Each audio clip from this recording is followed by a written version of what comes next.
却无影看出了是魂尊的心思，凑到他耳边低声说道：“尊主，我们还有人，可以继续比。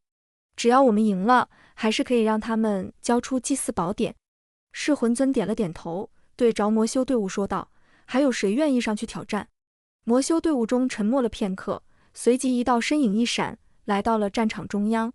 这是一个身穿黑色长袍的青年，他的脸上戴着一张面具，看不清容貌，只能看到一双冰冷的眼睛。“我来。”青年的声音沙哑而低沉。紫渊看着眼前的青年，心中一凛。他能感觉到这个青年身上的气息比慕白衣还要强，而且非常诡异，仿佛来自地狱一般。“你是谁？”紫渊问道。“你不需要知道。”青年冷冷地说道。“出手吧。”紫渊没有犹豫，手持长剑，再次发起了攻击。长剑如青蛇出洞，直刺青年的咽喉。青年身形一晃，轻松地避开了紫渊的攻击。他的速度比慕白衣还要快，而且动作非常诡异，仿佛不受重力的影响。紫渊心中一惊，急忙调整剑招，再次攻向青年。青年依旧轻松地避开了紫渊的攻击，而且还时不时地对紫渊发起反击。他的攻击非常诡异，没有固定的招式，却招招直指紫渊的破绽。紫渊渐渐落入了下风，他的呼吸越来越急促，脸色也越来越苍白。经过刚才与慕白衣的激战，他的灵力已经消耗了不少，现在面对一个更强的对手，他有些力不从心了。“紫渊有危险。”吴昊焦急地说道。陈平也皱起了眉头，他能感觉到这个青年的实力非常强，而且身上的气息很诡异，不像是普通的魔修。战场中，青年的攻击越来越猛，紫渊已经被逼得连连后退，他的身上已经出现了几处伤口，鲜血染红了他的衣衫。“该结束了。”青年冷冷地说道，手中突然出现了一把黑色的匕首，匕首上散发着浓郁的死气，直刺紫渊的心脏。紫渊眼中闪过一丝绝望，他已经没有力气躲避了。就在黑色匕首即将刺入紫渊心脏的瞬间，一道金色的灵力突然从旁边射来，当的一声击中匕首，将匕首弹开。同时，一道身影一闪，挡在了紫渊身前。他看着紫渊身上的伤口，眼中闪过一丝怒意：“你没事吧？”紫渊摇了摇头：“我没事，谢谢你。”陈平点了点头，转头看向那个身穿黑色长袍的青年，眼神冰冷的如同万年寒冰。“你敢伤他，找死！”青年看着陈平，眼中闪过一丝忌惮，但还是强装镇定的说道：“这是我们魔修和他们的对决，你插什么手？”“对决？”陈平冷笑一声，刚才慕白衣要杀冷云的事后，你怎么不说这是对决？现在你要杀紫渊，我就不能插手？”青年语塞，一时不知道该说什么。噬魂尊见状，冷冷地说道：“你想插手，现在还用不到我，等我出手的时候，你们就没有活路了。”陈平说完，搀扶着紫渊向后走去。那青年只敢看着，却不敢再动手。就陈平这气势，把他跟镇住了。紫渊依偎在陈平肩膀，内心十分的感动，从未有一个男人对自己这样过。若不是这么多人，紫渊都想当场给了陈平。陈平帮了自己那么多，他无以为报，只能用自己的身体来报答了。陈平扶着紫渊退回阵营，吴昊立刻让人送来疗伤丹药。紫渊服下丹药后，灵力渐渐平复，但看着战场中那黑袍青年的眼神依旧带着警惕。而被陈平对得哑口无言的黑袍青年见紫渊被护走，心中又怒又惧，却不敢对陈平发难，只能将怒火转向六重天的修士阵营，扯着沙哑的嗓子嘶吼：“一群缩头乌龟，刚才赢了一场就得意忘形，还有谁敢出来送死？”他这话如同针一般扎在众修士心上，刚刚因紫渊获胜而升起的士气又沉了几分。冷云脸色通红，想要再次上前，却被身边的人拉住。他灵力未复，上去不过是在添败绩。就在阵营陷入沉默时，一道爽朗的笑声突然响起：“魔修小辈也敢口出狂言，就让我来会会你。”话音未落，一道赤红色身影如同烈火般跃至战场中央。落地时震起一片尘土。来人身材魁梧，身着赤色劲装，腰间挂着一柄阔背大刀，脸上带着不羁的笑容，正是武榜排名第3的赤焰刀韩烈。是韩烈！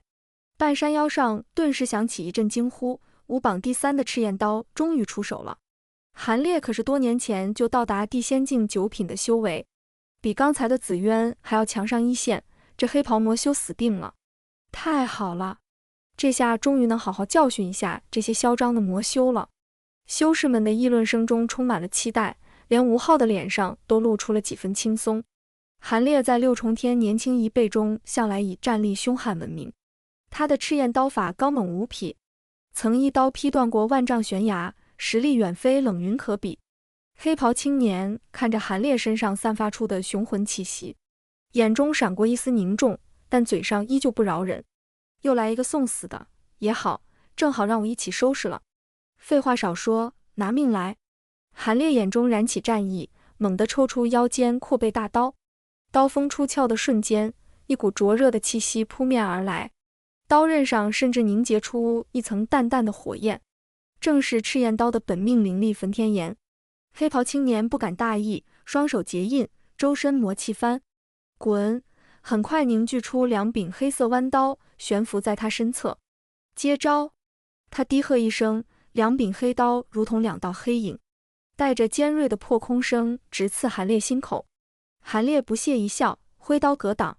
当当2声脆响，黑刀被赤焰刀直接劈飞，刀身上的魔气瞬间被焚天炎灼烧殆尽。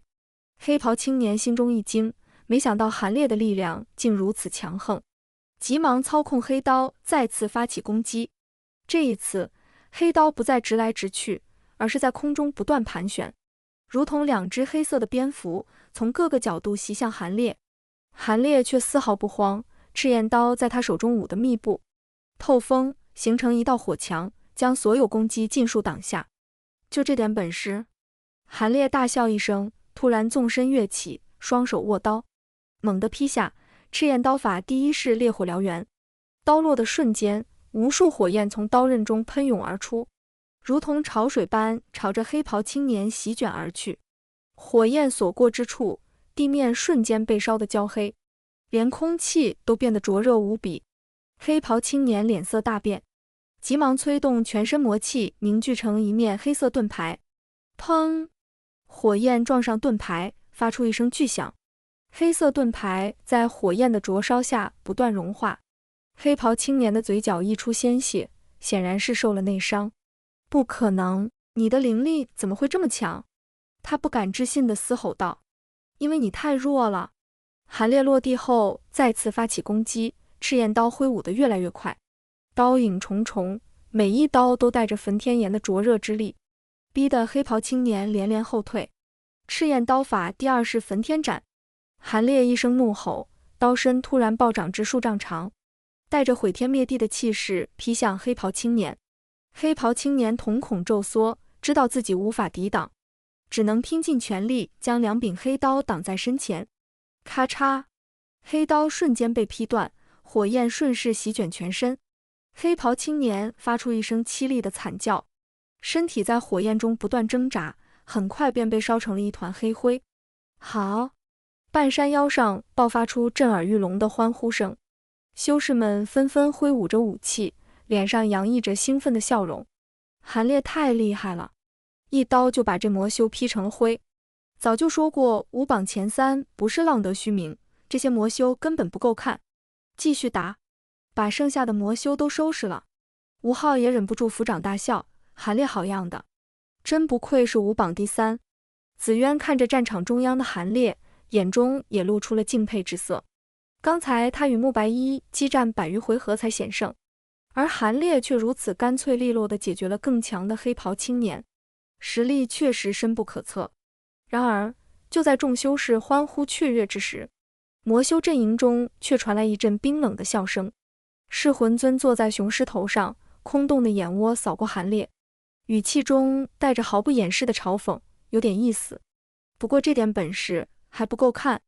他缓缓转头，看向身后的魔魂队伍，淡淡开口：“该你了。”随着他的话音落下，魔魂队伍中缓缓走出一道身影，来人身着玄色长袍，面容俊朗，却毫无血色，周身萦绕着淡淡的魂雾，显然并非实体，而是一道魂体。他缓步走向战场，每一步落下，地面都没有留下丝毫痕迹，显然是10万魔魂中的顶尖强者。魂体，韩烈眉头一皱，眼中闪过一丝疑惑。魂体没有肉身，寻常攻击很难对其造成伤害，而且能以魂体形态保持如此凝实的状态，实力必然不弱。半山腰上的修士们也安静了下来，脸上的笑容渐渐消失。是魂体魔修，这下麻烦了，魂体最难对付了。韩烈的赤焰刀虽然厉害，但火焰主要是灼烧实体，对魂体的伤害恐怕有限。这下怎么办？难道要输了吗？玄衣青年走到战场中央，对着韩烈微微拱手，语气平静，在下赵牧，乃10万魔魂之一，阁下刀法精妙，佩服佩服。他的声音清冷，如同玉石相击，与其他魔修的沙哑截然不同。韩烈收起笑容，神色凝重，我乃韩烈，废话少说，出手吧。他知道魂体的难缠，不敢有丝毫大意，全身灵力运转到极致，赤焰刀上的火焰燃烧得更加旺盛。赵牧点了点头，身形突然一晃，化作一道残影，瞬间出现在韩烈身后。韩烈心中一惊，急忙转身挥刀，却扑了个空。赵牧的身影早已消失不见。好快的速度！韩烈心中暗惊，警惕地环顾四周。魂体没有实体的束缚，速度本就比寻常修士快上不少，而赵牧的速度更是快得离谱，几乎达到了瞬移的程度。就在这时，赵牧的声音从韩烈头顶传来：“小心了！”韩烈猛地抬头，只见赵牧双手结印，周身魂雾翻滚，凝聚成无数黑色的魂针，如同暴雨般射向韩烈。韩烈不敢大意，挥刀舞出一道火墙，魂针撞上火墙，发出滋滋的声响。大部分魂针被火焰灼烧殆尽，但仍有少数魂针穿透火墙，射向韩烈。韩烈急忙运转灵力护住全身，魂针打在灵力护盾上，发出砰砰的轻响。虽然没有破开护盾，却让他的灵力一阵紊乱。魂体果然难缠。韩烈咬了咬牙，主动发起攻击。他纵身跃起，双手握刀，朝着赵牧所在的方向劈下。赤焰刀法第3式炎龙出海，刀落的瞬间，火焰凝聚成一条巨大的火龙，张牙舞爪地扑向赵牧。赵牧不慌不忙，身形一晃，再次化作残影避开火龙，同时双手结印魂锁。无数黑色的魂链从魂雾中涌出，如同毒蛇般缠向火龙。火龙发出一声怒吼，试图挣脱魂链，却发现魂链如同枯骨之躯，越缠越紧。很快，火龙的挣扎便越来越弱，最终被魂链彻底束缚，化作点点火星消散在空中。什么？韩烈瞳孔骤缩，脸上露出难以置信的神色。炎龙出海是他的得意绝技，没想到竟被赵牧如此轻易地破解了。赵牧的声音再次响起：“韩烈道友，你的刀法虽然刚猛，但对我无用，还是认输吧，免得自取其辱。”认输？不可能！韩烈怒吼一声，再次冲向赵牧。这一次，他不再使用大范围的攻击，而是将灵力集中在刀刃上，使出了赤焰刀法中最精妙的招式点炎。只见赤焰刀的刀尖凝聚出一点璀璨的火焰，如同流星般射向赵牧。这一招速度极快，而且力量集中，就算是魂体也难以避开。赵牧眼中闪过一丝赞赏，却依旧不慌不忙，右手一挥，周身魂雾凝聚成一面魂盾。噗！火焰点在魂盾上，魂盾瞬间凹陷下去，却没有破碎。赵牧的身体微微一晃，显然也受到了一定的冲击，但很快便恢复了平静。不错的招式，可惜还是不够。赵牧话音刚落，身形突然再次消失。韩烈心中警铃大作，急忙四处张望，却始终找不到赵牧的踪迹。就在这时，他突然感觉到背后传来一股阴冷的气息，心中暗叫不好，急忙转身挥刀。然而已经晚了，赵牧的手掌已经按在了韩烈的后心，一股阴冷的魂力瞬间涌入韩烈体内。韩烈只觉浑身一僵，灵力瞬间紊乱，赤焰刀哐当一声掉落在地。他想要挣扎，却发现身体已经不听使唤，只能眼睁睁地看着赵牧的手掌再次抬起，对准了他的头颅。韩烈！半山腰上的修士们发出一阵惊呼，吴昊更是猛地站了起来，想要上前相助，却被陈平拦住。国主，这是他们的对决，我们不能插手。陈平的声音低沉，眼中却闪过一丝担忧。他知道韩烈已经输了，就算插手也无济于事，反而会失信于噬魂尊，让局势更加不利。韩烈看着赵牧冰冷的眼神，心中充满了不甘。他一生征战，从未如此狼狈过，可面对魂体的赵牧，他的刀法却处处受制，连还手之力都没有。我输了。他艰难地吐出3个字，闭上了眼睛，等待着死亡的降临。然而预想中的攻击并没有到来。赵牧收回手掌，淡淡地说道：“我不杀你，回去告诉你们的人，不要自不量力。”韩烈猛地睁开眼睛，不敢置信地看着赵牧。他没想到赵牧竟然会放他一马，一时间竟愣在原地。还不快走！赵牧的声音带着一丝不耐。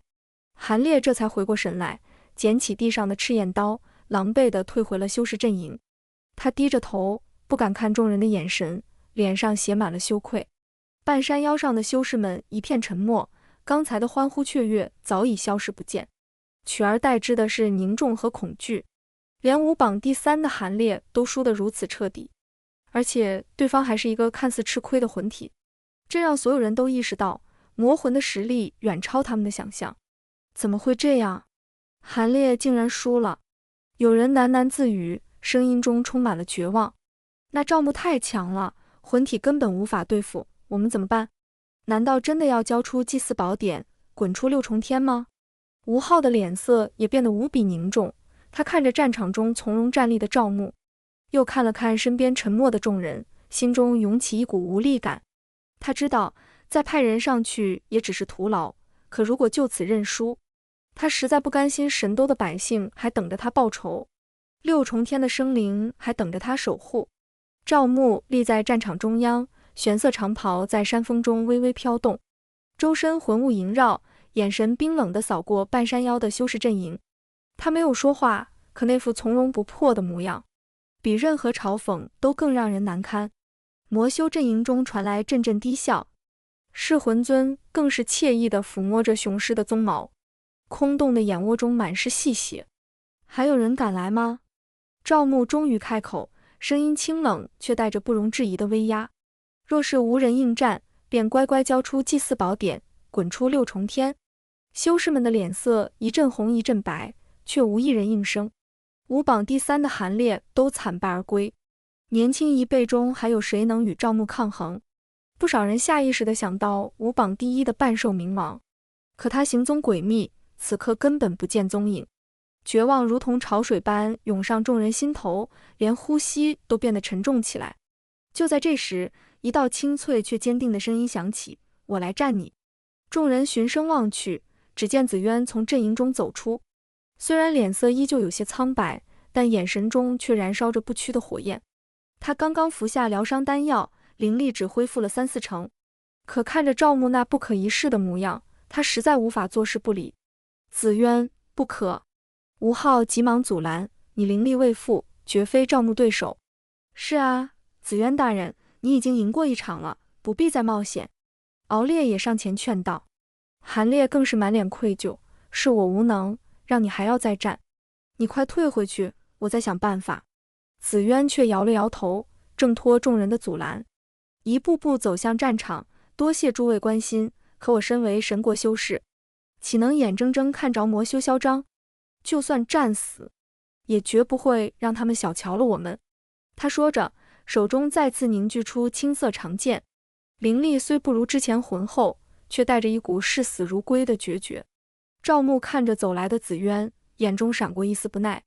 刚才侥幸赢了慕白衣，就以为自己天下无敌了？我劝你还是回去，免得落得个魂飞魄散的下场。少说废话，出手吧！紫渊握紧长剑，做好了战斗准备。就在两人即将动手之际，无极道长突然看向身旁的陈平，陈平，你可有把握战胜赵牧？所有人的目光瞬间聚焦在陈平身上，他是唯一实力不可估量的存在，也是众人最后的希望。紫渊也停下脚步，转头看向陈平，眼中带着一丝期待。陈平却微微一笑，摇了摇头，不必我出手，自然有人会收拾他。他说着，抬头望向虚空，嘴角勾起一抹意味深长的笑容。众人心中疑惑，顺着他的目光望去，只见天空中突然出现一道金色流光，如同陨星般朝着战场坠落。流光落地的瞬间，激起漫天尘土，一道挺拔的身影从中走出。来人身着金色锦袍，面容俊朗，周身散发着雄浑的灵力，正是武榜第2的神国天才樊天佑。他常年游历6重天，行踪不定，没想到竟在此时出现。樊天佑，吴昊又惊又喜，急忙走上前，你终于回来了。樊天佑对着吴昊躬身行礼，脸上满是愧疚，国主恕罪，属下在外游历，未能及时赶回相助，致使神都沦陷，百姓受难，罪该万死。回来就好，回来就好。吴昊激动地拍了拍他的肩膀，现在正是用人之际，你能出现，真是天助我也。樊天佑直起身，目光扫过战场中的赵牧，眼中闪过一丝寒芒。国主放心，属下定当斩杀此僚，为神都百姓报仇。他说着，纵身一跃，落在了紫渊身边，轻声道：紫渊大人，辛苦你了，接下来交给我吧。紫渊看着樊天佑身上那股远超自己的灵力波动，知道他绝非赵牧对手，点了点头，退回了阵营。赵牧看着突然出现的樊天佑，眼中闪过一丝警惕，你是谁？神国樊天佑。樊天佑淡淡开口，周身灵力缓缓运转，金色的光芒如同太阳般耀眼，听了你很厉害，特来讨教。武榜第2的樊天佑。赵牧眉头一皱，他虽被镇压万年，但在出事后也听闻了6重天的武榜排名，也好，就让我见识一下所谓的武榜第2有多强。话音未落，赵牧身形一晃，再次化作残影，瞬间出现在樊天佑身后，手掌带着浓郁的魂雾拍向他的后心。这一招与对付韩烈时如出一辙，速度快到了极致。小心！紫渊忍不住惊呼，可樊天佑却仿佛背后长了眼睛一般，不慌不忙地侧身避开，同时右手成拳，带着金色的灵力砸向赵牧。拳风呼啸，竟带着破空之声。赵牧心中一惊，急忙后退，避开了这一拳。他没想到樊天佑的反应竟如此之快，比韩烈强了不止一个档次，有点意思。赵牧眼中闪过一丝战意，双手结印，周身魂雾翻滚，凝聚出无数黑色的魂刃，如同暴雨般射向樊天佑。樊天佑冷哼一声，周身金色灵力暴涨，形成一道巨大的光盾，魂刃撞在光盾上，发出叮叮当当的声响，却无法破开分毫。就这点本事？樊天佑嘲讽道，与之前赵牧的语气如出一辙。他纵身跃起，双手结印，金霄神拳第1式金光破阵，金色的灵力在他手中凝聚成一柄巨大的拳头，带着毁天灭地的气势砸向赵牧。拳位置，一股强大的威压便让赵牧呼吸困难。赵牧脸色大变，急忙催动全身魂雾，凝聚成一面巨大的魂盾。砰！拳头与魂盾碰撞，发出一声震耳欲聋的巨响，魂盾瞬间布满裂痕，赵牧更是被震得连连后退，嘴角溢出魂体特有的黑色雾气。不可能，你的灵力怎么会这么强？赵牧不敢置信地嘶吼道。他能感觉到樊天佑的灵力不仅雄浑，而且带着一股神圣的气息，对魂体有着极强的克制作用。因为你太弱了。同样的质问和同样的回答从赵牧和樊天佑口中说出。樊天佑落地后再次发起攻击，金霄神拳一招接一招，招招致命。金色的拳影如同潮水般涌向赵牧，逼得他节节败退。赵牧心中涌起一股前所未有的恐惧。他本以为韩烈已是年轻1倍的极限，没想到樊天佑竟如此强大。他想要故技重施，利用魂体的速度偷袭，可樊天佑的感知力远超韩烈，无论他从哪个方向偷袭，都会被提前察觉。金霄神拳第3式金雷灭魂。樊天佑一声怒吼，金色的灵力中突然夹杂着阵阵雷电，凝聚成一道巨大的雷拳，砸向赵牧。这一拳不仅威力无穷，而且雷电对魂体有着致命的伤害。赵牧知道自己无法抵挡，只能拼尽全力凝聚出最后一道魂盾。咔嚓，魂盾瞬间破碎，雷拳结结实实地砸在赵牧身上。他发出一声凄厉的惨叫，魂体如同被点燃的纸张般迅速消散，只留下一缕黑色的雾气，很快便被雷电灼烧殆尽。好！半山腰上爆发出比之前更加激烈的欢呼声，修士们纷纷挥舞着武器，脸上的绝望被狂喜取代。樊天佑太厉害了，一拳就把赵牧打得魂飞魄散。武榜第2果然名不虚传，这下看魔修还怎么嚣张。杀尽魔修，夺回神都。吴昊看着战场中从容站立的樊天佑，激动得热泪盈眶。天佑，好样的，神国都要谢谢你。紫渊也露出了欣慰的笑容，悬着的心终于放了下来。韩烈更是满脸敬佩，对着樊天佑拱了拱手。樊兄实力超群，韩某自愧不如。魔修阵营中的笑声戛然而止，噬魂尊的脸色变得无比阴沉，空洞的眼窝中闪过一丝杀意。他没想到六重天年轻一辈中竟有如此强者，这让他的计划变得更加棘手。樊天佑抬头看向噬魂尊，眼中闪过一丝寒芒。噬魂尊，接下来该轮到你了。樊天佑的话音落下，战场瞬间陷入寂静，所有人的目光都聚焦在噬魂尊身上，等待着这场巅峰对决的开启。然而噬魂尊却突然发出一阵轻蔑的冷笑，那笑声如同破锣般刺耳，充满了不屑。小孩子家家也敢在本座面前放肆。噬魂尊坐在雄狮头上，居高临下地看着樊天佑，空洞的眼窝中满是嘲讽。你还不够资格让本座出手，就让我的手下陪你玩玩吧。话音刚落，魔修队伍中缓缓走出一道身影，来人一身紫色纱裙，面容绝美，却带着一股妖异的气息，手中拿着一只通体乌黑的笛子，正是噬魂尊麾下的得力干将魔音仙子苏妹。看到是个女修，樊天佑皱了皱眉头，语气带着几分不屑，好男不跟女斗，换个男的出来。樊兄，别大意，这女魔修看起来不简单。韩烈急忙提醒道，可半山腰的修士们却炸开了锅，纷纷叫嚷起来，樊天佑，别怂，杀了这女魔修，管她是男是女，只要是魔修就该杀，快点动手，别给我们六重天丢脸。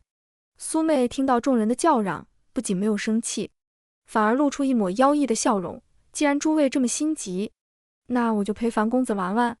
她轻轻晃动手中的笛子，声音柔媚，却带着一丝冰冷。奴家苏妹特来领教樊公子的高招。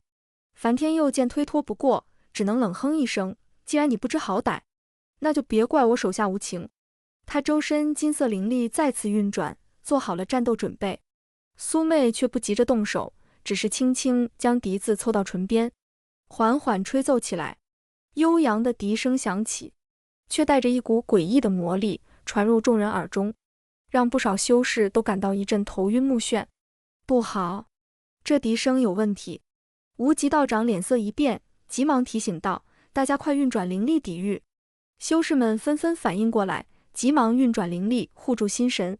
可樊天佑身处战场中央，首当其冲的受到笛声影响，只觉心神一阵紊乱，灵力运转都变得滞涩起来。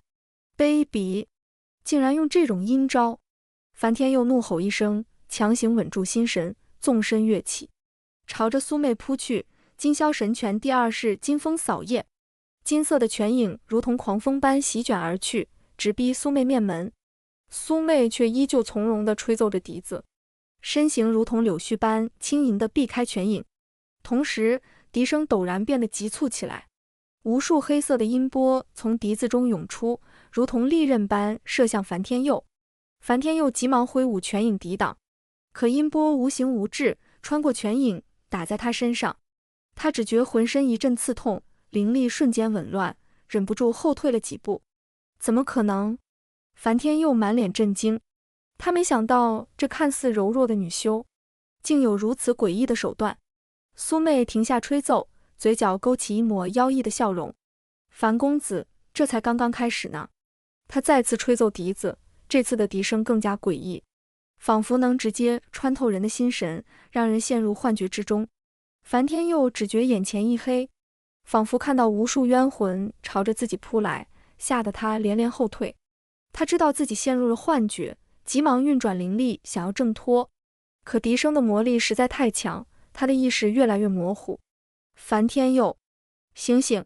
吴昊在阵营中焦急地大喊，紫渊更是紧紧握住拳头，眼中满是担忧。半山腰的修士们也都紧张起来，一个个屏住呼吸，注视着战场中的樊天佑。就在樊天佑即将彻底陷入幻觉之际，一道洪亮的笑声突然响起，哈哈哈！樊天佑，你也太没用了，竟然被一个女修打得毫无还手之力。随着笑声落下，一道身影如同惊雷般落在战场中央。来人身形高大，上半身是人形，下半身却是虎身，头顶长着两只金色的犄角，正是武榜第一的兽族天才半兽冥王。樊天佑听到笑声，瞬间清醒过来，看到半兽冥王，脸上顿时露出一丝恼怒。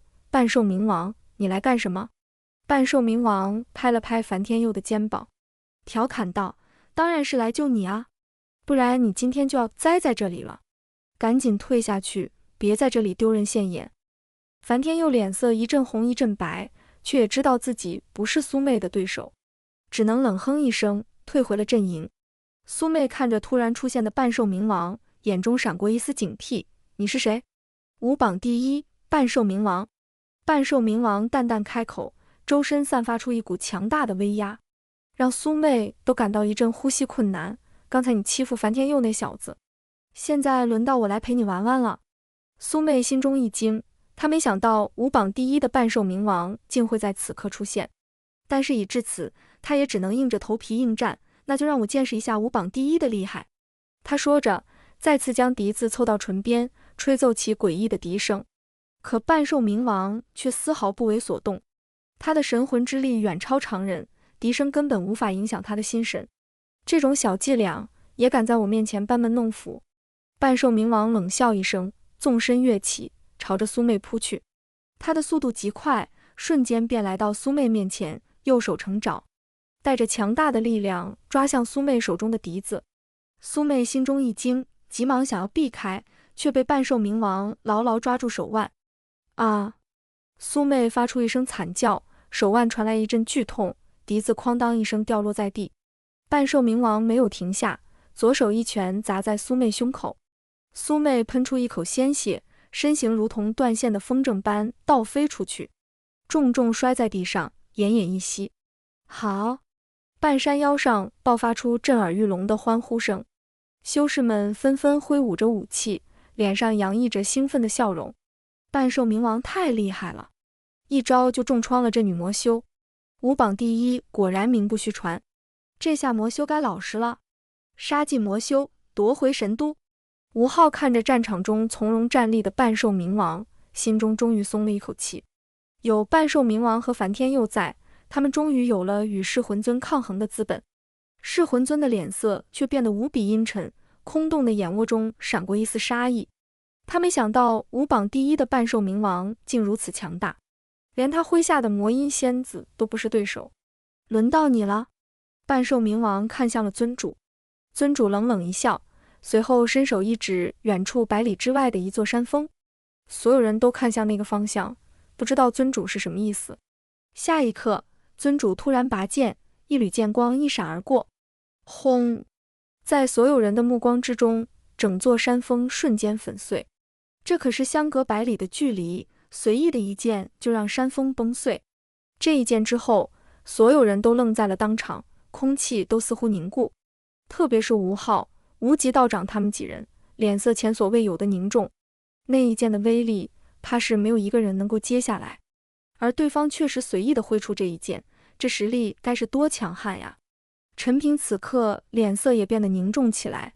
刚刚那一剑，他认为自己做不到，就算是拼尽全力，再用上斩龙剑，要想让百里之外的山峰崩碎，陈平感觉自己还差点火候。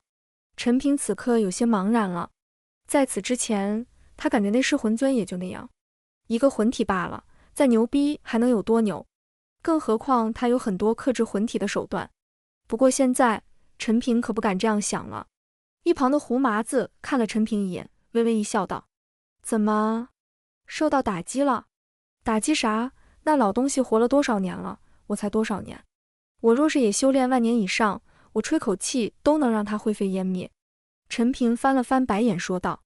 而在尊主面前，半兽冥王沉默了，脸上再也没有了刚刚的高傲。刚刚那一剑并非是攻向他的，否则现在他早就身首异处。你还想跟我试试吗？尊主对着半兽冥王问道。半兽冥王满脸尴尬，一言不发。见半兽冥王不说话，尊主冷冷一笑道：“不会，你让这帮小垃圾见识一下魔族的威力。”从尊主身后的魔魂大军之中，走出一名看起来只是有10几岁的孩子。那一张稚嫩的脸，让人有些不敢相信，这竟然是魔修。君不悔，请赐教。那孩子朝着半兽冥王拱手道：“你跟我打。”半兽冥王眉头微微一皱，想不到对方竟然派出个孩子。我怎么了？君不悔淡淡一笑。半兽冥王看着眼前身形单薄、面容稚嫩的君不悔，眉头拧成了疙瘩。他纵横6重天多年，交手的对手非尊极强，如今噬魂尊竟派个看似未成年的孩子应战，显然是没把他放在眼里。噬魂尊，你这是何意？半兽冥王怒视着雄狮背上的噬魂尊，派个孩子出来，是羞辱我，还是羞辱你自己？噬魂尊嘴角勾起一抹冷笑，空洞的眼窝中寒意森森。能不能打赢，可不是看年纪。既然你不敢应战，那就乖乖认输，交出祭祀宝典滚蛋。谁说我不敢？半兽冥王被激起了怒火，转头看向君不悔，语气带着几分不耐：“小家伙，念在你年幼，赶紧退回去，换个能打得出来。”君不悔却依旧是那副平静的模样，稚嫩的声音不含丝毫怯意：“交手之后，你便知我是否够格。”话音未落，他身形突然一晃，竟瞬间出现在半兽冥王面前。小小的拳头带着凌厉的劲风，直砸半兽冥王面门。半兽冥王心中一惊，没想到这孩子速度竟如此之快，急忙侧身避开。可君不悔的攻击接踵而至，拳影如织，每一拳都蕴含着远超其体型的力量，逼得半兽冥王连连后退。好小子，有点本事！半兽冥王彻底收起了轻视之心，周身灵力暴涨，金色的光芒笼罩全身。既然你不知天高地厚，那就别怪我手下无情。他怒吼一声，身形陡然暴涨至3丈高，虎爪带着撕裂空气的威势抓向君不悔。君不悔却丝毫不慌，身形如同柳絮般轻盈闪避，同时右手结印，周身黑色魔气翻滚，凝聚成一柄巨大的魔刃，迎着虎爪劈去。当，金铁交鸣之声震耳欲聋，火花四溅。半兽冥王只觉手臂一阵发麻，竟被震得后退了2步，而君不悔也被这股巨力带得身形晃动，却很快稳住了身形。什么？半山腰上的修士们纷纷惊呼，他们本以为君不悔不堪一击，没想到竟能与半兽冥王硬碰硬，还不落下风。吴昊握紧了拳头，脸上满是凝重。这孩子到底是什么来历？竟有如此实力？樊天佑也皱起了眉头，他的魔气凝练程度比苏妹还要强上数倍，绝不是普通魔修。战场之上，半兽冥王彻底被激怒了，他仰天长啸，声波震得周围的山石都簌簌发抖，周身浮现出一道道金色的纹路，正是兽族的本命神通猛虎变。小子，接我一招猛虎开山！半兽冥王纵身跃起，虎爪凝聚出一道巨大的金色爪影，带着毁天灭地的气势砸向君不悔。君不悔眼神一凝，双手快速结印，魔气在他身前凝聚成一面巨大的黑色盾牌。砰！爪影与盾牌碰撞，巨大的冲击力让地面都塌陷了数尺。盾牌瞬间布满裂痕，但终究还是挡住了这一击。君不悔闷哼一声，嘴角溢出一丝鲜血，却依旧没有后退。他猛地撤下盾牌，双手一挥，无数黑色的魔气如同毒蛇般涌向半兽冥王，在空中凝聚成一张巨大的魔网，朝着半兽冥王照去。半兽冥王怒吼一声，爪影挥舞，想要撕碎魔网。可这魔网异常坚韧，不仅没有被撕碎，反而越收越紧，将他的身体牢牢困住。给我破！半兽冥王运转全身灵力，金色的光芒从体内爆发而出，魔网瞬间被撑得变形。君不悔眼中闪过一丝赞赏，再次结印。魔网之上浮现出一道道符文，防御力陡然增强。就在两人僵持之际，半兽冥王突然发力，金色的灵力如同火山般喷发，咔嚓一声，魔网被彻底撕碎。他趁机扑向君不悔，虎爪直取其要害。君不悔身形一晃，再次瞬移到半兽冥王身后，同时右手一指点出一道黑色的魔气，如同利箭般射向半兽冥王的后心。半兽冥王反应极快，急忙转身格挡，魔气打在他的手臂上，留下一道深深的伤口。黑色的魔气不断侵蚀着他的血肉，这魔气有毒。半兽冥王脸色一变，急忙运转灵力逼退魔气。君不悔却不给机会，身形如同鬼魅般在他周围游走，不断发起攻击。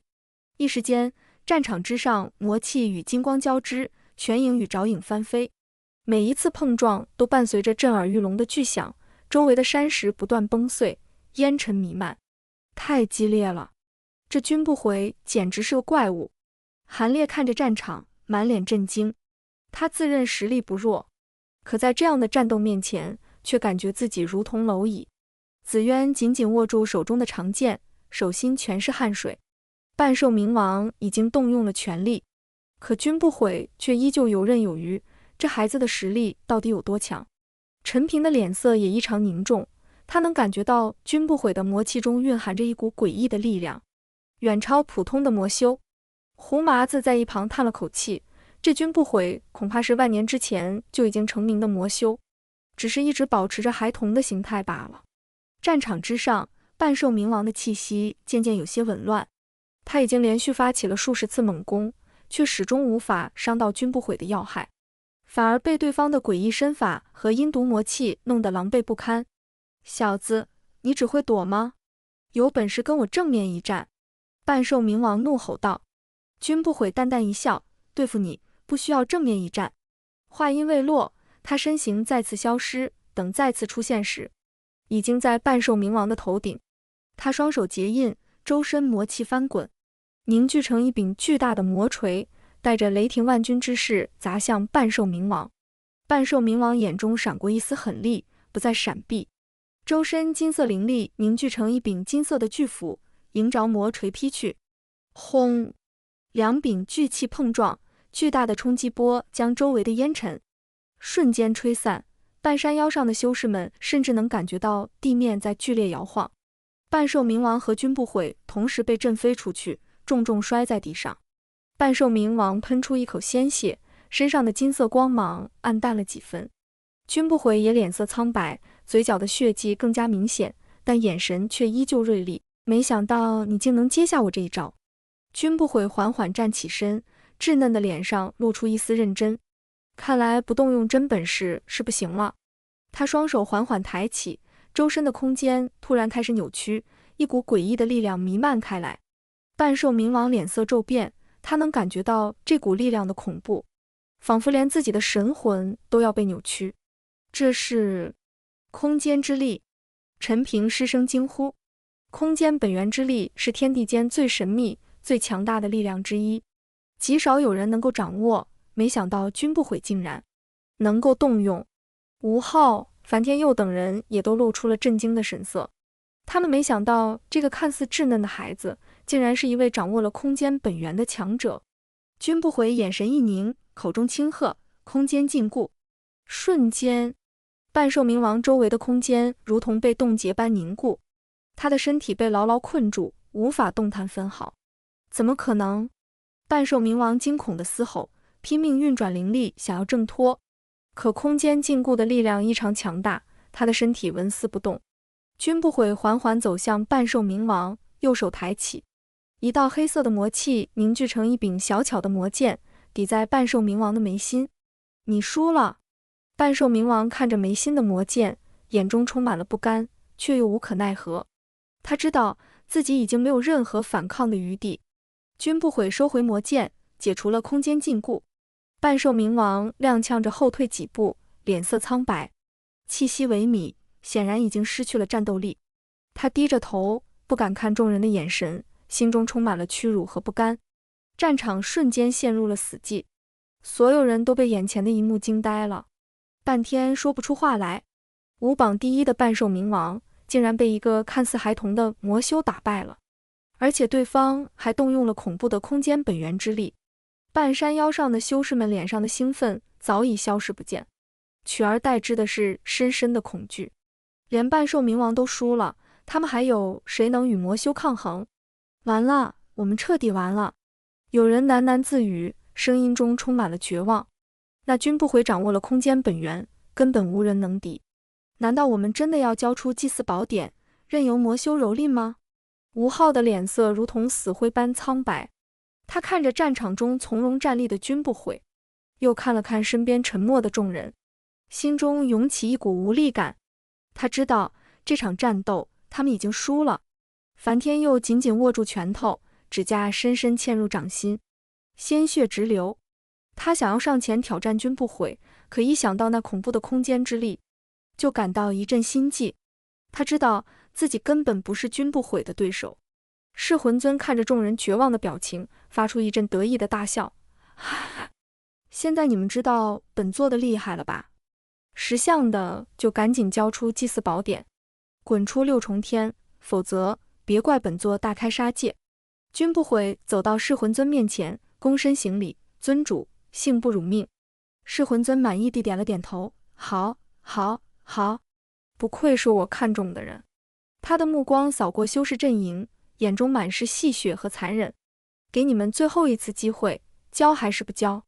修士们面面相觑，没有人说话，却都从彼此的眼中看到了绝望。就在这时，陈平突然开口，声音平静，却带着一丝坚定。